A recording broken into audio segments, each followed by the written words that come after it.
Sudah pukul 12 malam, saatnya saya bercerita. Cerita ini ada pada tahun 2017 kemarin. Hari itu saya dan teman-teman saya melakukan syuting film pendek. Dan seperti biasa, aktivitas kru-kru syuting pagi berangkat sekitar pukul 3 pagi dan malam kita pulang juga sangat larut, biasanya pukul 11, 12 bahkan bisa sampai pagi lagi. Kita baru bisa meninggalkan lokasi syuting. Itu adalah hari ketiga saya syuting. Saya dan teman-teman saya pulang meninggalkan lokasi syuting pukul 11 malam. Dan kita tiba di base camp itu pukul setengah 12 malam. Dari base camp lalu kami berpencar untuk pulang ke rumah masing-masing. Tapi karena salah satu teman saya mengalami kendala dengan kendaraan, akhirnya dia nggak bisa pulang dengan kendaraannya sendiri dan saya harus mengantarkannya pulang. Satu orang teman saya, dia mengendarai motor, dia di depan saya lebih dahulu, dia berbonceng dengan temannya dan di belakangnya menggunakan motor juga saya dan teman saya yang satunya ini. Dari base camp kami berjalan hampir kurang sekitar 15 kilo karena sudah tengah malam, jadi jalan sangat-sangat sepi, gelap, karena memang hampir ke rumah teman saya itu adalah tempat rumahnya desa. Cerita ini berlokasi di Sleman, Yogyakarta. Tempat ini berada di dekat dengan Selokan Mataram. Jadi untuk teman-teman yang tahu Selokan Mataram seperti apa, jadi memang jalannya berkelok, gelap dan nggak ada lampu. Biasanya kebanyakan nggak ada lampu. Nah di sini karena memang jauh dengan pemukiman warga, di sebuah belokannya menanjak gitu ya. Jadi belok sambil menanjak. Di sana saya benerin spion karena gelap dan takut di belakang saya ada motor. Di sana udah mulai jalannya sedikit berkelok dan hampir belok gitu kan. Saya benerin spion karena memang agar bisa mengawasi belakang saya dan bisa melihat dengan jelas kalau di belakang saya ada motor yang hampir menyelip atau ada begal dan lain sebagainya, karena memang tempatnya sangat gelap. Tapi saat saya benerin spion itu saya terhentak karena saya benerin spion dan lihat di belakang sebelah sini ya. Jadi belakang sebelah sini dekat dengan teman saya yang dibonceng gitu. Nah teman saya yang dibonceng ini kan cewek dia. Jadi kalau saya mau bercerita apa yang saya lihat, pasti dia bakalan takut. Saat saya benerin spion, saya ngelihat menyerupai manusia, hampir seperti manusia, sangat tinggi. Dan kalau dari gerakannya, dia itu melayang. Jadi melayang karena saya cuma ngelihat dari spion, saya ngelihat dia separuh badan. Dia tersenyum lebar sekali. Dan lebar, kalau kalian pernah teman-teman lihat Joker, dia lebih lebar lagi dengan senyum giginya yang terlihat sangat jelas, matanya yang dia melotot, tapi di mukanya tidak ada ekspresi nggak ada ekspresi dia marah, tapi cuma dia melotot, senyum lebar banget. Seluruh badannya berwarna hitam termasuk muka, jadi matanya dia kelihatan melotot, senyumnya yang lebar, rambutnya yang dia acak-acakan hampir keriting seperti terbakar. Jadi badannya dia hitam, sangat tinggi. Saya ngelihat di spion, jadi dia sangat tinggi, senyum dan dia ngikutin saya terbang gitu. Jadi dia geraknya, badan saya semuanya merinding ya. Jadi dia gerak sambil terbang gitu, terbang ngikutin saya terus. Tapi entah kenapa saya di sana benar-benar takut. Tapi terus ngeliatin spion, jadi lihat spion masih ada dia, ngeliat spion masih ada lagi, ngeliat spion masih ada lagi, dan saya nggak berani ngomong sama teman saya karena takut malah jadi panik.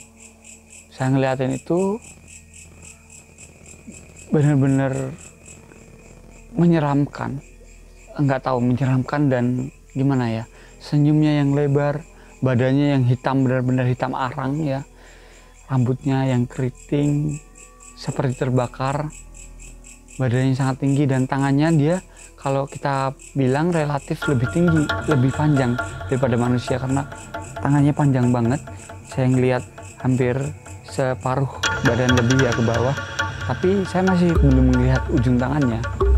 Dia pakai pakaian tapi seperti jubah gitu, warnanya hitam, seluruh badannya warnanya hitam. Tapi di sana saya masih berusaha tenang dan saya masih mengendarai motor dengan kecepatan yang stabil. Karena saya di depan saya ada teman saya, jadi masih akhirnya kita kejar ke teman saya. Saya ajak ngobrol teman saya, terus akhirnya tapi saya melambat lagi karena memang di jalanan saya nggak mau aja karena jejer gitu kan.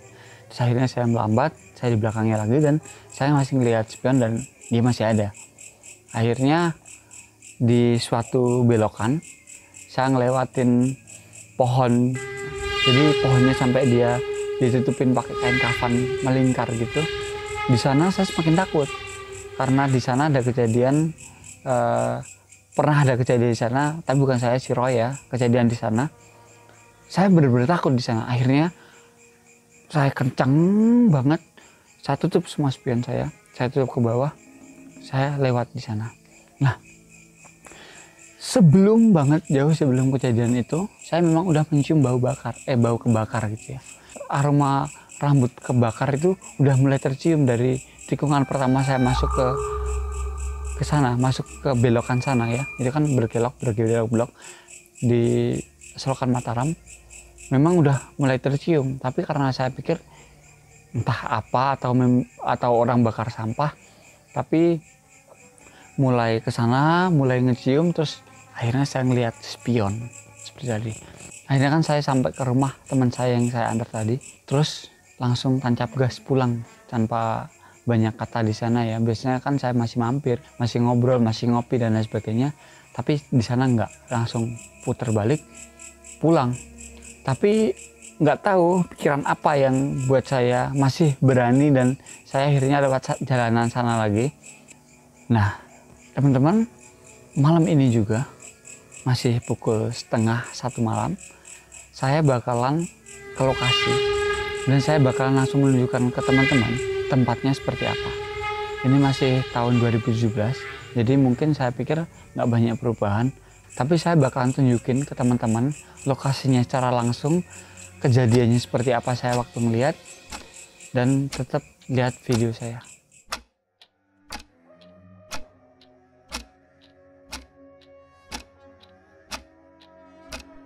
Nah, kita sekarang udah ada di lokasi tempat kejadian pertama kali saya lihat ya. Nah, sesuai yang saya ceritain waktu itu, saya kan naik motor. Nah, arahnya tuh ke sana. Naik motor di sini.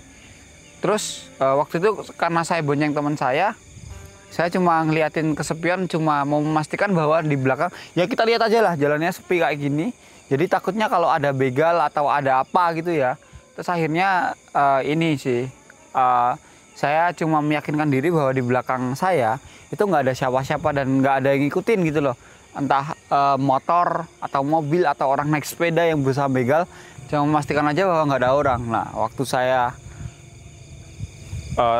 buka spion ke arahin ke atas, sebenarnya ini ya, saya juga nggak tahu persis ya. Sebenarnya kayak gitu, makhluk kayak gitu tuh, makhluk halus tuh bisa muncul di kaca atau enggak. Karena ada beberapa yang ngomong bahwa mereka tuh nggak mau muncul di kaca, di cermin atau di apa gitu, itu nggak ada yang bilang bahwa itu nggak mungkin ada gitu. Tapi ada juga yang bilang iya, tapi waktu itu memang saya kejadian itu saya ngelihat dengan jelas banget gitu loh.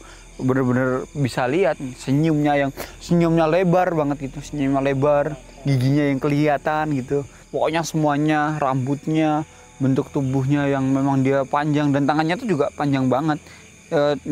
Jadi dia lewat pinggul gitu tuh masih panjang gitu loh. Kayak bajunya itu terusan hitam polos gitu, nggak ada apa-apanya gitu. Jadi polos, semuanya hitam, gosong gitu. Ya, terus senyumnya lebar. Pokoknya inget banget aku dan anjir. Karena kejadiannya di sini, terus akhirnya saya naik motor ke arah sana. Kenceng tuh, dan itu tengah malam, juga bener-bener tengah malam. Terus akhirnya kenceng saya ke arah sana sampai Di titik akhirnya itu adalah sampai di mana di pohon beringin gede itu yang sampai ditutupin sama kain kafan, karena udah memang pohon beringin yang udah tua banget. Ya udah, kita langsung ke sana aja sekarang. Jadi di sini itu adalah tempat saya terakhir kali melihat, tapi bukan, mungkin saya nggak tahu ya dia ngikutin sampai mana, tapi yang jelas di tempat ini saya terakhir kali ngelihat itu di sini kan. Saya dari sana loh, dari sana jalan ke sini, tapi saya sepanjang jalan masih sering lihat di spion gitu, masih sering lihat di spion. Tapi karena memang udah di tempat ini saya udah dapat cerita dari si Roy, akhirnya saya di tempat ini karena udah aduh merinding banget sumpah, udah parah lah pokoknya, takutnya udah parah, udah takut banget. Terus akhirnya kututup spionnya karena udah bener-bener takut. Jadi dia tuh senyumnya dari awal sampai akhir tuh masih senyum, matanya melolot gitu, tapi matanya kelihatan pokoknya udah jelas mengerikan gitu ya. Udah aku ceritain tadi ya, bentuknya senyumnya lebar, terus matanya dia kebuka, semua tubuhnya hitam. Itu ngikutin dari sana sampai sini. Aduh, sorry merinding banget. Terus di sini karena udah takut banget, akhirnya ketutup. Terus aku ngebut dari sini sampai di base camp kita ngumpul. Akhirnya nganterin temanku itu, kita udah di situ. Tapi terakhir kali aku ngeliat itu di sini karena kututup spionnya. Sekarang sudah pukul 1 lebih, itu aja yang bisa saya ceritakan. Sampai jumpa.